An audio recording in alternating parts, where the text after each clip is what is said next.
Welcome back to AI for the Humanities. I'm Meghan McInnis-Domínguez, Associate Professor of Spanish at the University of Delaware, and this channel is your go-to resource for exploring the intersection of generative AI and humanities education.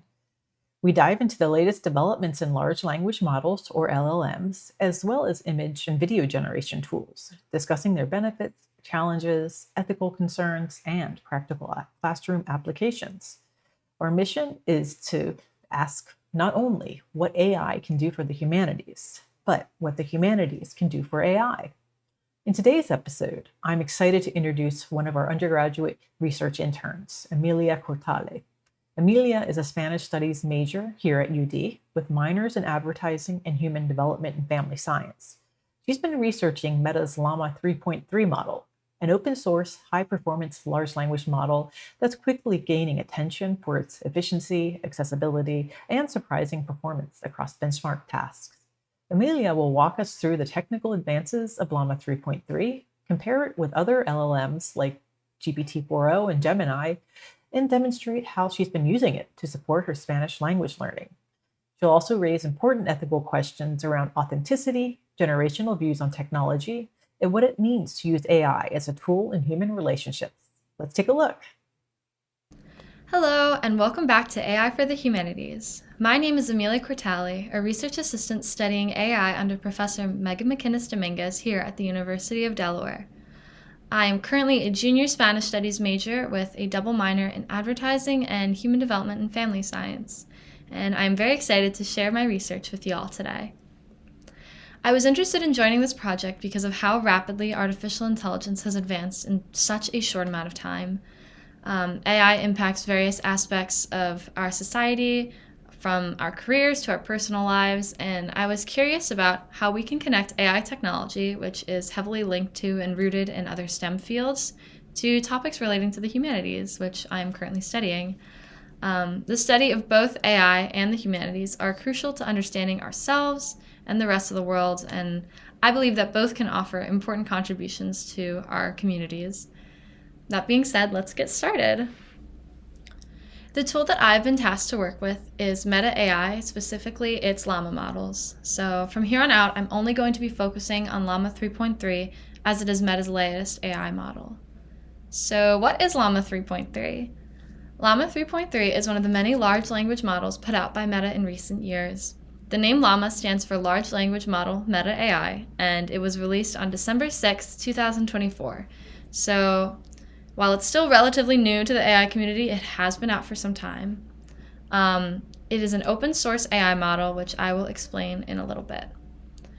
In case you aren't aware or don't own social media, Meta is a technological conglomerate that owns a number of products and services, but they are most commonly known for owning and operating Facebook, Instagram, WhatsApp, and Threads. In recent years, Meta has been teaming up with third-party organizations to grow their influence in both virtual reality and artificial intelligence, with big plans coming up in the next coming years. If you use any of their social media platforms, you will notice that they include an AI assistant, simply called Meta AI. There's been some discussion over whether there was an organic demand from its almost 3 billion active users, or whether Meta is further pushing AI into the public. To better introduce Llama 3.3, I want to explain the key differences between 3.3 and Meta AI's previous Llama models. The most obvious is within its size. Llama 3.3 is a 70 billion parameter model, as opposed to Llama 3.1, which was 405 billion parameters.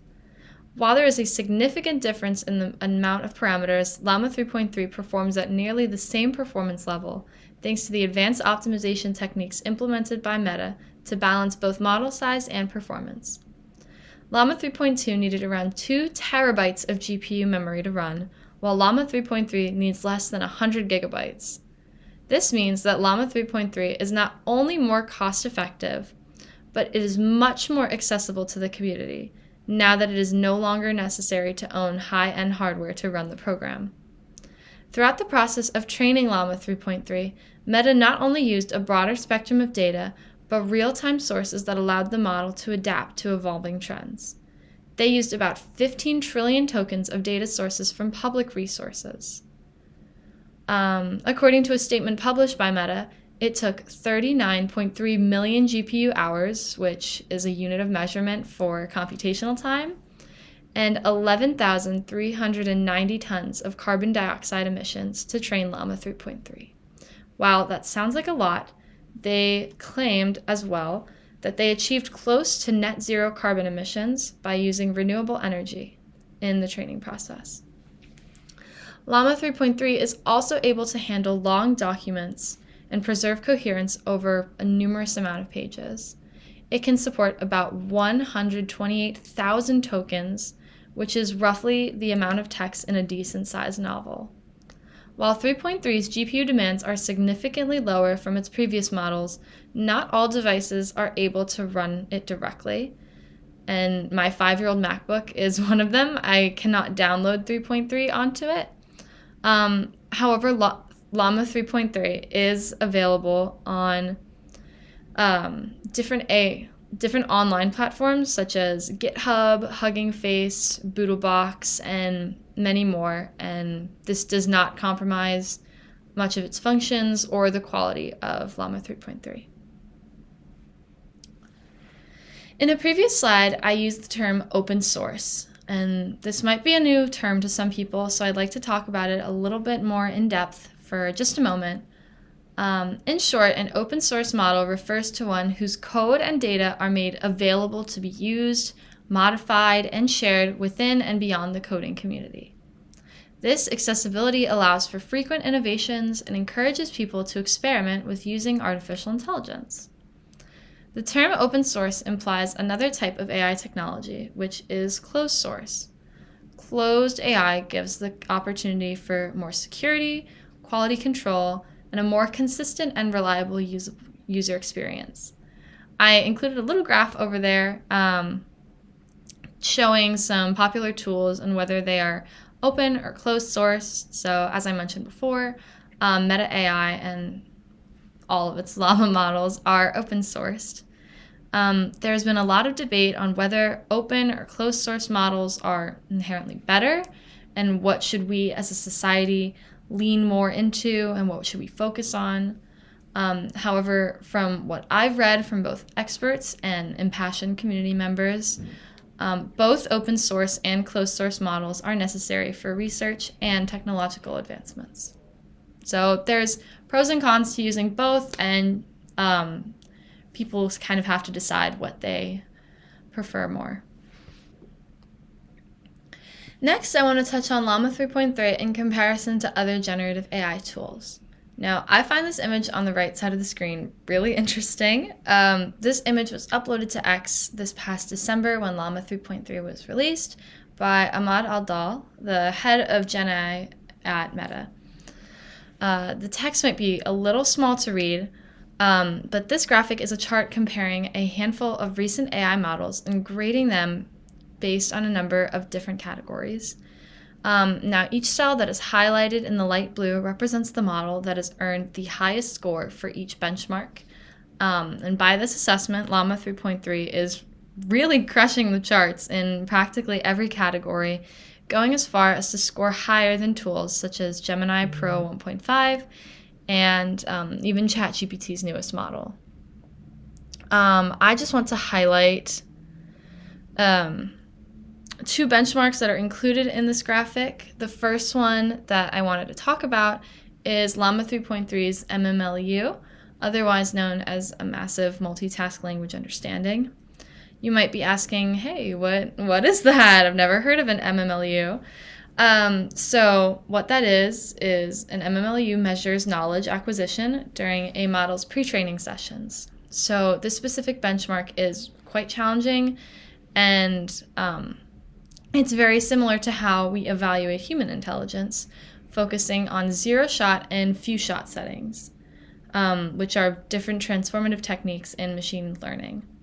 So zero-shot learning trains a model to recognize or assess new information or to perform tasks without any prior knowledge.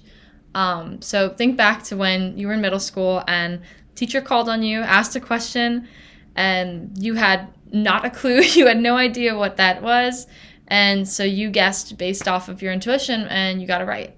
That's basically what zero-shot learning is. On the other hand, few-shot learning refers to training an AI model by using a handful of examples to assist in its learning.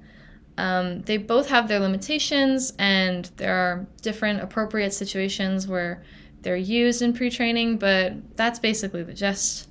The second benchmark that I found fascinating was the pricing of running Llama 3.3. So towards the bottom of the image, you can see the scoring given to these models in terms of tokens of input and tokens of output, which refers to the units of text used for both processing and generating information from artificial intelligence. And by looking at the graph, Llama 3.3 is only 10 cents per 1 million tokens of input and 40 cents per million tokens of output. This is not only the cheapest in comparison to other models, but it is 25 times cheaper than GPT-4o, which costs $2.50 per 1 million tokens of input and $10 per million tokens of output. I've been really excited to share this. I thought this graphic was so cool when I first found it. I kind of had to take a step back and, be like, whoa, I did not realize how innovative and how, big of a step that Meta AI was taking in developing and putting out Llama 3.3. I just was never aware of how impressive of a model it was in comparison to other generative AI tools, and I would have never imagined it outperforming almost all of them in most of the benchmarks. If you're not already aware by now, large language models are able to complete a wide variety of tasks, including all kinds of content creation and question answering. One task that I've been using Llama 3.3 for help is with my Spanish compositions.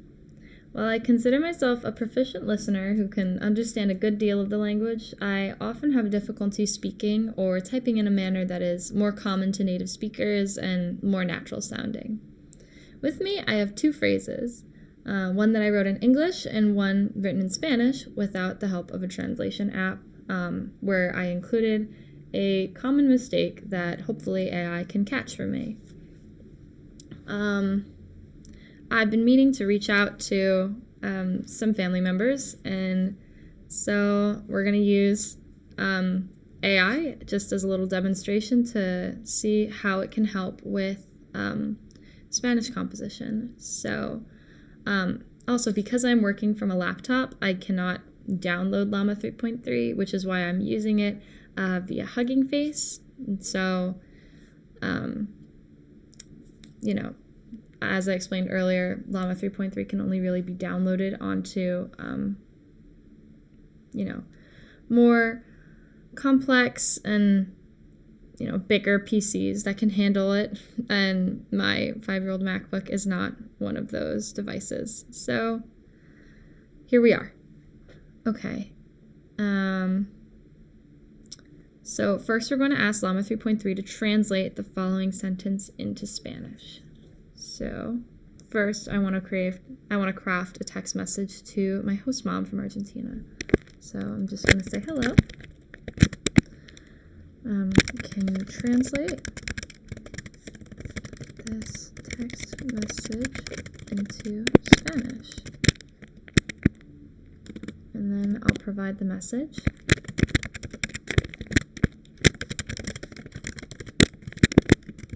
Just a few sentences.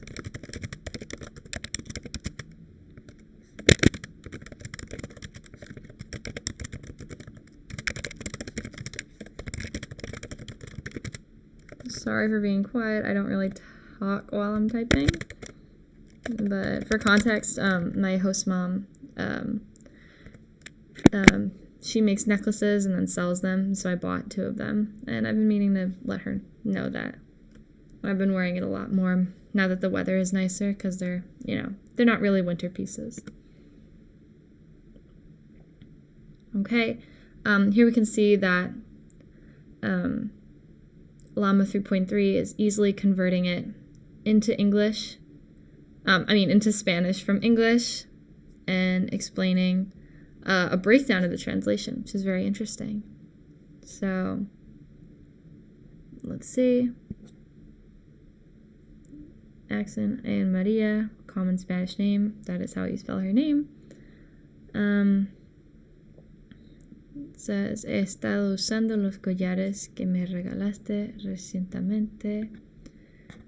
Explaining the preterite perfect. Okay. Y me han hecho pensar en ti. Very cute. Okay. Yeah. And so the sentence is these sentences are grammatically correct and written in standard form of Spanish. So that's good. Next, I'm going to have Llama 3.3 take a sentence already written in Spanish and then have it check if there are any grammar or syntax errors, which there will be. So I will now ask, can you check this text message for any grammatical errors? And then I'm going to write it. So this text message is going to be to my grandma. So, hola Nani, mami me dijo que es posible que nos visites dentro de poco.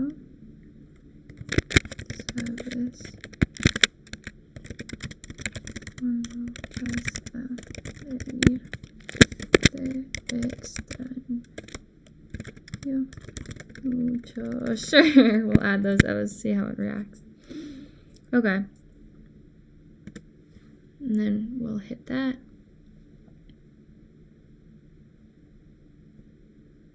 All right. Llama 3.3 pointed out that the phrase, where did I go?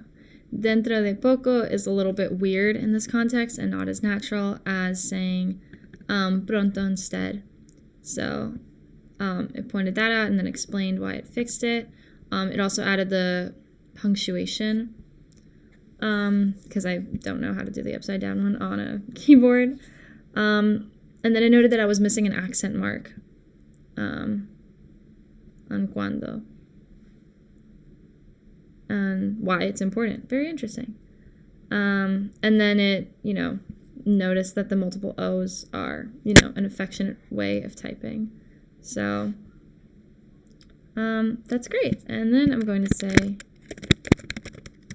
thank you.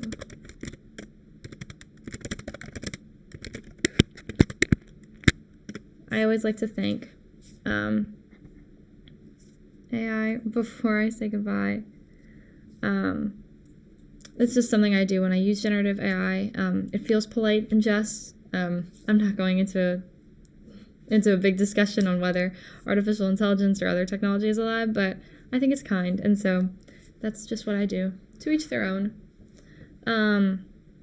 But recently this has been one of my favorite things to ask for help with, because there are a number of phrases that I have not been taught how to say in class. There's a lot of things that I'm able to translate, but it's not as natural because I don't have the practice with speaking the language and that I know what's right and what's wrong from a more native standpoint. And asking for help with my Spanish not only teaches me the correct way to speak, but it also gives me the confidence to connect with the people I care about. Like I said, I've been procrastinating texting my grandma and my host mom because, I wasn't sure if, the text messages that I wrote were, correct or fine or weird sounding. And so now I have that confidence of knowing that it is correct and it has been fixed, the errors that I put in there. And from my personal experience, Llama 3.3 has given me some helpful feedback that I've implemented into my writing and speaking, whether inside or outside of the classroom. While using AI can be very exciting, we as a society really need to consider the ethics of how and when we use this technology. The ethics of AI encompasses a variety of different factors, such as environmental sustainability, transparency, responsibility, moral agency, and so much more. In my case, is it ethical to use AI assistants to help talk to people? And depending on whether they know or if they don't know that I'm using AI to help communicate with them. I could think, what opinions do my host mom and my grandma, who are both from a different generation than I am, what opinions do they have on using AI? In this situation, in my own eyes, in my own opinion, I used my own words and enlisted the help of Llama 3.3 to fix my grammar and better express my thoughts, and that doesn't seem unethical because, in my opinion, of course, it's my own opinion, it's not that different from using a translation app or asking my professor for help. However, if I go to Llama 3.3 and I prompt it to give me a few phrases or questions to break the ice, or just things to say to my Spanish-speaking family members, then I'm crossing into a different territory because they're not my words. It was just the idea of wanting to talk to someone. And, the conversation that I could be having with this person is now less genuine. However, that is my own personal opinion. While this is great for language learners, if the LLM they're using supports their targeted language, there are definitely limitations to AI translation and grammar checking.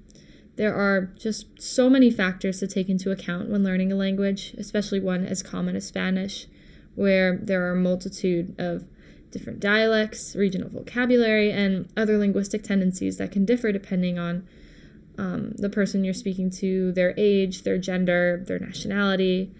This is where prompting or prompt engineering can really come into play.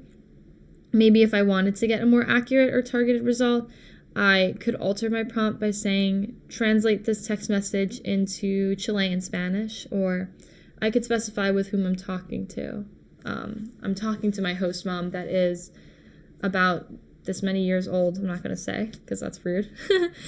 Or, and she grew up, here, whatever, and formulate that into a nice, cohesive prompt.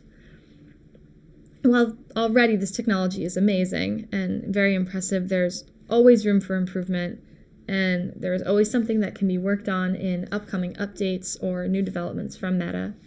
I believe that Llama 3.3 could improve upon its ability to understand more complicated emotions such as empathy and creativity, along with the nuances and context in human communication. While it does a great job of processing and analyzing vast amounts of data and text, it is still working on learning idioms and sarcasm and the implied meanings of certain words or phrases. Like all other generative AI tools, Llama 3.3 struggles to answer questions that are ambiguous or open-ended, and, but that's just how artificial intelligence is right now. A few months ago even, we didn't have tools this advanced that could do the things that Llama 3.3 can do right now.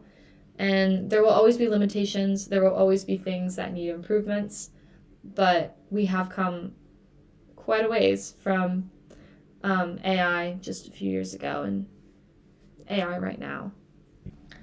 To wrap up everything I've talked about in this video, Meta's Llama 3.3 is a groundbreaking generative AI tool. Its enhanced performance and processing speeds are incredibly impressive when taking into account its reduced resource requirements and computational power. Llama 3.3 supports a wide array of uses, and its responses are more accurate, inclusive, and human-like in comparison to previous Llama models. I am very excited to continue to learn more about Llama 3.3 and explore its many uses in academia, industry, personal life, and beyond. Thank you all for watching my first video on Llama 3.3, and be sure to watch my peers' videos to gain more insight on other AI interfaces. Feel free to subscribe to the channel. That way you can be notified every time a new video comes out. So thanks again, and I'll see you around. Thank you, Emilia, for that thoughtful and engaging exploration of Meta's Llama 3.3 and its practical, cultural, and ethical dimensions.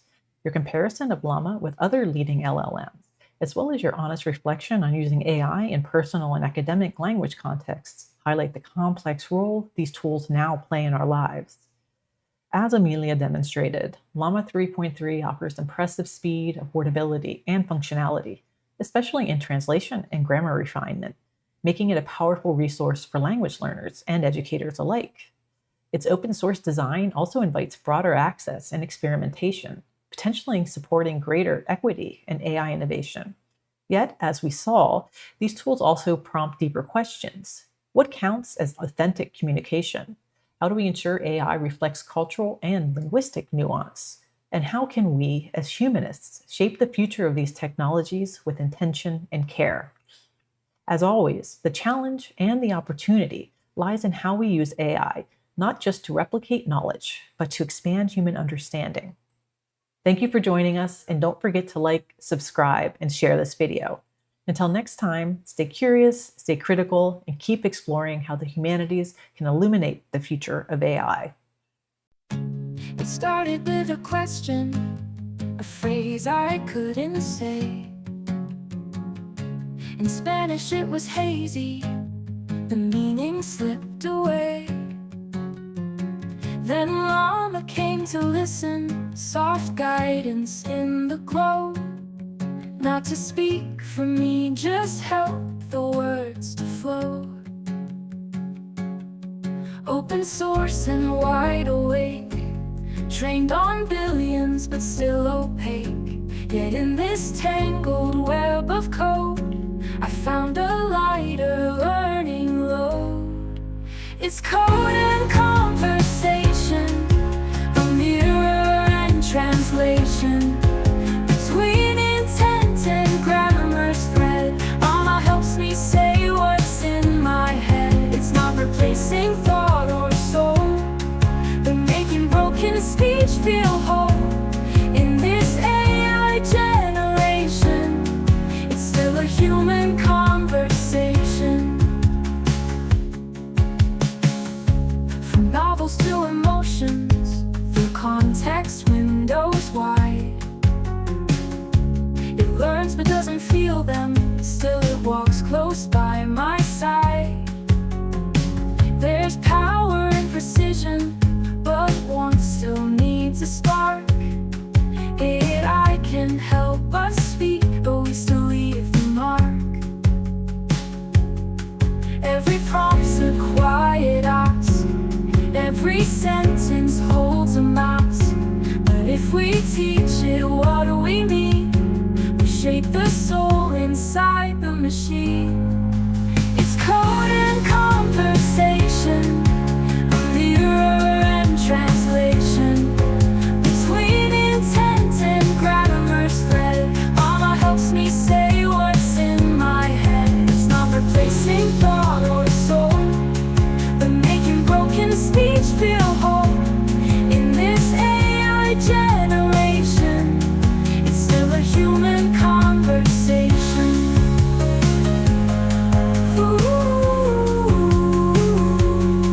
Is it ethical to ask it for a line?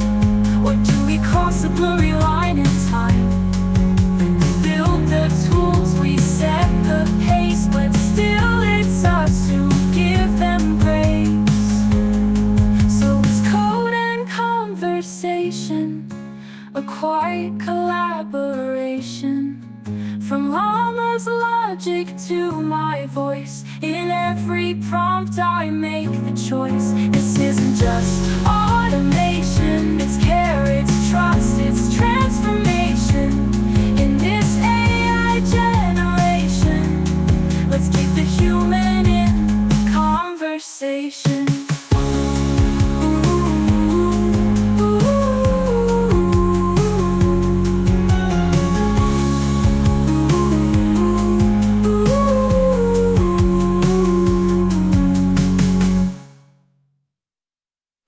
Is it ethical to ask it for a line? Or do we cross a blurry line in time? We build the tools, we set the pace, but still it's us who give them grace.